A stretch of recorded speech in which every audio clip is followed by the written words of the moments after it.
Constructors and polymorphism. As usual, constructors are different from other kinds of methods. This is also true when polymorphism is involved. Even though constructors are not polymorphic, they're actually static methods, but the static declaration is implicit. It's important to understand the way constructors work in complex hierarchies and with polymorphism. This understanding will help you avoid unpleasant entanglements. Order of constructor calls. The order of constructor calls was briefly discussed in the initialization and cleanup chapter and again in the reusing classes chapter, but that was before polymorphism was introduced. A constructor for the base class is always called during the construction process for the derived class, chaining up the inheritance hierarchy so that a constructor for every base class is called. This makes sense because the constructor has a special job, to see that the object is built properly. A derived class has access to its own members only, and not to those of the base class, whose members are typically private. Only the base class constructor has the proper knowledge and access to initialize its own elements. Therefore, it's essential that all constructors get called, otherwise the entire object wouldn't be constructed. That's why the compiler enforces a constructor call for every portion of a derived class. It will silently call the default constructor if you don't explicitly call a base class constructor in the derived class constructor body. If there is no default constructor, the compiler will complain. In the case where a class has no constructors, the compiler will automatically synthesize a default constructor.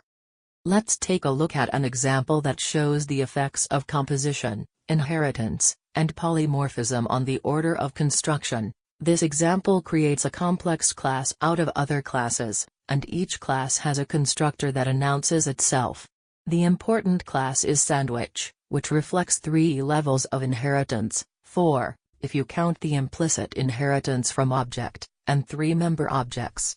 You can see the output when a sandwich object is created in main.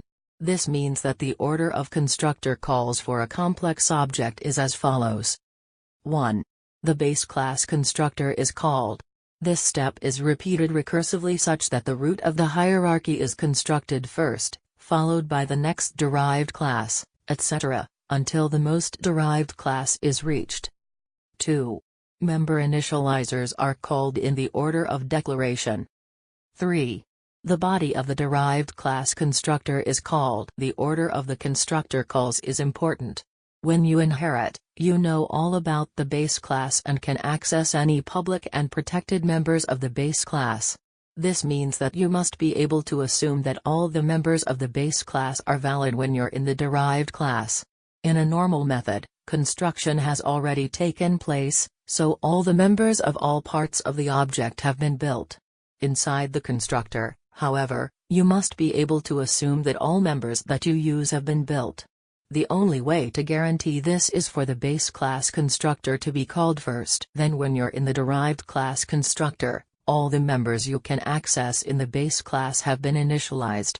Knowing that all members are valid inside the constructor is also the reason that, whenever possible, you should initialize all member objects, that is, objects placed in the class using composition, at their point of definition in the class, for example, B, C, and L in the preceding example.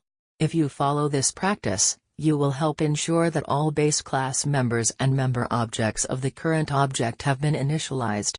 Unfortunately, this doesn't handle every case, as you will see in the next section. Exercise 11, 1. Add class pickle to sandwich.java. Notice that pickle appears in the correct order, after the other member objects.